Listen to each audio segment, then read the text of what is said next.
Oh, hello, and welcome back, and thank you so much for clicking on my video. In today's episode, what we're going to be doing is bullying someone that is slightly lower rated, and I'm going to explain my thought process and why the moves that he makes are bad and why the moves that I make are good, and probably I'll make some bad moves as well. And I'm just going to share a secret with you. There are really two or three things that I have done that got me good at chess. So one of them is watching chess videos. I would recommend Grandmaster Daniel Naroditsky. Sorry, his name's hard to pronounce. And then Will Taylor Chess. Will Taylor Chess plays attacking, aggressive chess, and that is what I want to emulate. I want to learn how to play like him, and he's much better than I am. And watch those two people. Don't watch Gotham Chess. He's just going to give you entertainment. He's not going to give you like hardcore information that is going to get you better at chess. Hate to say it. Some of his older videos, yes. So what we're doing here is we have the bishops opening. You don't see this move really played often at a higher level because I'm not really sure of the reason, but I know that there is this line. If he takes with the pawn, are you ready to learn something? We sacrifice the bishop. He has to take. If he doesn't, we just get out of there. He lost the right to castle. We got back. So that is what we're going to be playing. We step all the way back. His king is exposed. He can't castle. And we got back the pawn that we gambited essentially in the beginning. So this guy's being attacked. Generally, that is the natural development square for the knight. So I can do two things. I can defend the pawn, or I can push it forward in his face. And if I push it forward in his face, what is he really doing with that knight? He's got to kind of go back. You know what I'm saying? He can't go here or here. He can't go here. So he kind of just needs to go back. So you need to be very weary of developing your knight when there's a simple pawn push that can attack it. Furthermore, you also need to be a little bit nervous. Not nervous, but you shouldn't play moves like this bishop check if the pawn can just come forward and attack you, because then you lose a tempo. So he pins the pawn to my king. Very reasonable move. I think we're going to pin the knight. And if he pushes forward, I might even take. Then he takes. I can also pin the knight. So I think his position is just going to unravel quickly because there's this pin. I mean, we don't want him taking our pawn. That would be rather unfortunate. So, I mean, I can pin the knight, but then he just comes in with check. So I could just develop the queen and hold on to this. I mean, and then I can take. But what if I go here and he takes? I develop a knight. What do I do? I think we're just going to step forward and defend the pawn. His knight is still in kind of the same situation where it needs to step back, and I really like that. We just don't want to lose our pawn with check, with the prospects of like trading off the queens. So yes, he steps back. And kind of just like that, he took away an escaping square for the king. That was a crucial square that the king could have gone to. This diagonal is pretty much mine. So if I give this check, you always want to look for checks. And so I'm looking at this check. Yes, we hang the pawn, but how do you block that? Well, you can't block it on this square with the queen because my bishop. You can't run to the side, and if your knight comes back, then I really want a way to defend this pawn. So I think we're going to go here. The knight comes back. We can't really take, but then we develop here. Does that make sense? Does that make sense? Here, here, develop over here.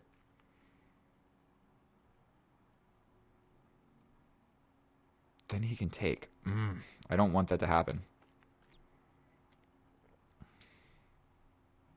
And doing this stops all my fun ideas. So, I mean, check here. Step over with the knight, but then he grabs my pawn. And then where is my attack?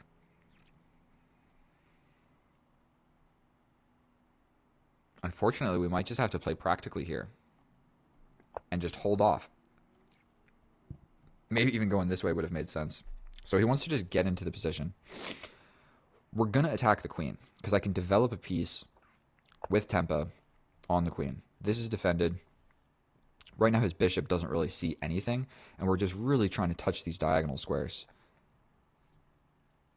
And so he's really only got a few moves, and I can even just push this gosh darn pawn down your throat, bro. We push this pawn. Then where's the queen going? Then I'm walking in with this check. And is that checkmate? Am I crazy? We push this, it's defended. So I think we just push this pawn down his throat. And once we get it here, it's checkmate because he can't scoot over. So we just attack the queen. I'm not 100% sure if I'm missing something here, but we push forward. This diagonal, have you ever seen a checkmate like that?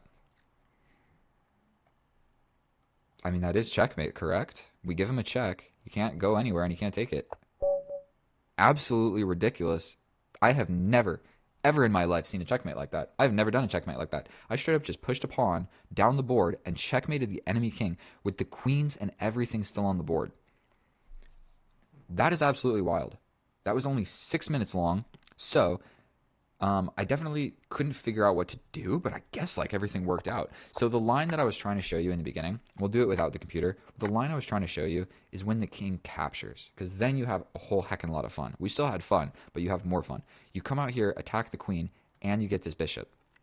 Okay? Then he normally pushes this pawn. You can grab this pawn, or you can give a check. Grabbing this pawn is just fine, and then it goes on from there. But essentially, most people are going to just capture this bishop. You give the check, you win this bishop because they're going to push this pawn. I did that in the wrong order, but let's check with the computer, see how accurate that was.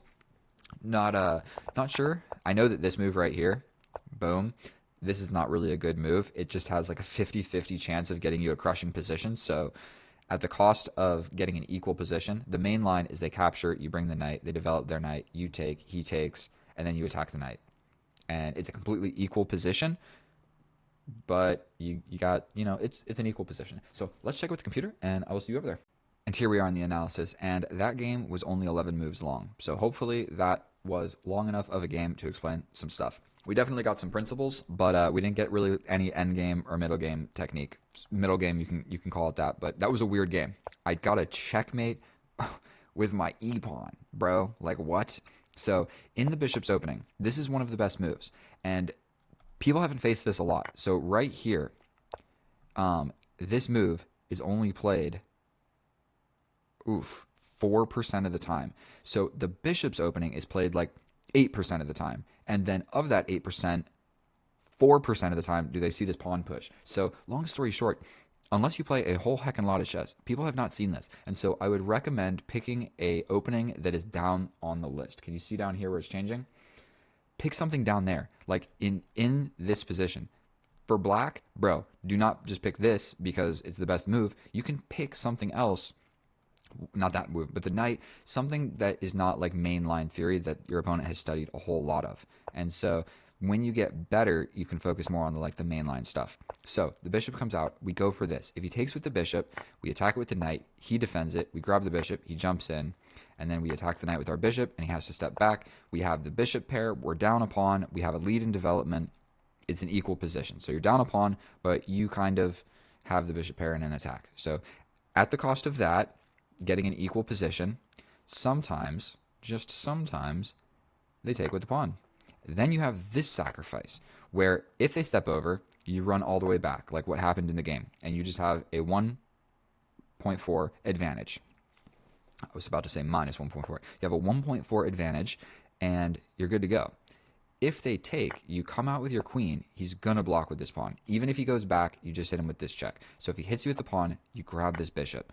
A lot of different things can happen here, but long story short, it's +1. You're going to grab this pawn, more likely than not, also attacking this rook. The king can't castle. He's very naked. His pawn structure sucks, and you are very quickly, this is just like an example, you're very quick to develop your pieces. Like, say this happens, say he does something else. You're very quick to castle opposite, and he just has a headache of a position to defend, okay? So none of that happened. Capture, capture. He didn't want the bishop, and we get into this position. So now he develops this knight. And when you develop a knight like this, and there's a pawn ready to push forward, you have to ask yourself, are there available squares forward rather than just going back to where you came from? So I think pinning it makes the most sense, but this is sketchy. It's not a good move. I have a +2 advantage now because I attack the knight. You really have a few options. Bring the knight back or pin the pawn to the king. Either one is sketchy. And so this looks like it's an open square, but it's not because of this check. Okay? So you can't play this. We're just gonna win it like so. Okay? So that looks like an open square, but it's not. The other squares are actually taken. Okay? Actually taken.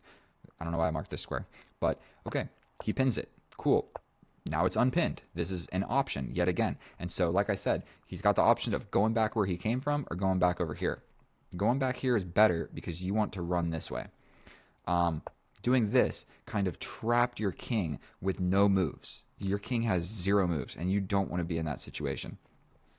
I mean, I guess he had 1 move the other way. So the difference is the king has at least 1 move, okay? So he blocks it off. Now, the best move is to step over with the king. Now, we're not super worried about this pawn coming with a check. That was the main thing. We're not going to have to trade the queens now. Now we can give this check or develop this or do whatever, and we're not worried about this whole moving my queen away and this coming with a check on my king. Now my king is here, so that's a hard to play move. Either way is actually quite comfortable. I thought about this for basically like a minute and a half and decided not to do it, and I play another move that is still winning, okay? Now, we want to develop our pieces. So we don't want to develop this knight and get in the way of our bishop, so we want to develop our bishop first. The reason that we don't develop it here is it gets in the way of the knight. Here is taken by a pawn. Here just doesn't do a whole lot. And here attacks the queen. Obviously, this is the best move. So we play this move. Now he's in a situation where he can move the king, but then the pawn advancement becomes a thing. Or he blocks to the knight, which is hard to do because he's going to have to just completely give up the knight. And so one other tidbit. When your queen gets attacked like this, when your queen is attacked, your king is weak, and the opponent has a heavy attack like this, if you have 4 minutes and 40 seconds, spend at least like 30 seconds considering the top 2 or 3 moves, okay? Or 4, or whatever, however you want to calculate. Dude spent 8 seconds plus 5, so he spent 13 seconds. 13 seconds on this move, and then immediately I see this move. We just push it forward. We are literally just shoving this pawn down your throat. Now you're in another situation. Now instead of losing the knight like you were going to lose before, you're going to lose the queen. Because if you step over, I'm going to take it. And if you do anything else, checkmate is coming with the e-pawn all the way down the board on e7, checking the king. Have you ever seen something like that? I have literally never done that. I need to take a picture of this and just like show some people that care about chess because that is interesting. A pawn checkmate supported by the queen and a diagonal cut off by the bishop. Ridiculous. Have we traded any pieces? What did we trade? We traded a pawn, right? And that's it? I have all of everything. No, he has everything. Except a pawn. We're down a pawn. What did we trade? I'm so stupid. Either way, that is how you play chess and win. I'm sorry that video was a little bit short. At some point here, he was supposed to realize... So my blunder of the game, stepping over with the king so that moving the queen so this doesn't come with check becomes an option. Hard to see. Hard to see. You don't generally want to play a move like that unless you have to. And I guess this was a situation where I wanted to. This being almost just as good is fine. Except he could have pushed the pawn and then this idea doesn't work. So I still just have a good position. Now, he just needed to think about like what is going on in this position. And I get it. He wants to develop this piece. But this would have made far more sense because you really don't want my pieces arriving on this square right here because that's just problems all day. So, boom, boom, boom. Checkmate with a pawn. Crazy checkmate. Thank you so much for watching my video. It was a pleasure playing chess. I hope you learned something from it. If you did, please subscribe. And if not, just watch every single other video of mine or anybody else's on YouTube and you'll get good at chess, I promise. That's how you should do it. Watch like 3 videos, play 1 game. Okay. Watch 2 videos, play 1 game. Or just 1 and 1. I don't know. Watch a video, play a game. Watch a video, play a game. But I would definitely recommend watching videos of people that are slightly better than you. Way better than you. I got to be honest. Sometimes Grandmaster Daniel Naroditsky is like talking about some stuff, and I have no idea what he's talking about. I'm like, okay, that was too much for me. But it's not always like that. So thank you so much for watching. I'm not going to take up any more time. I love you guys. I'll see you in the next one. Bye.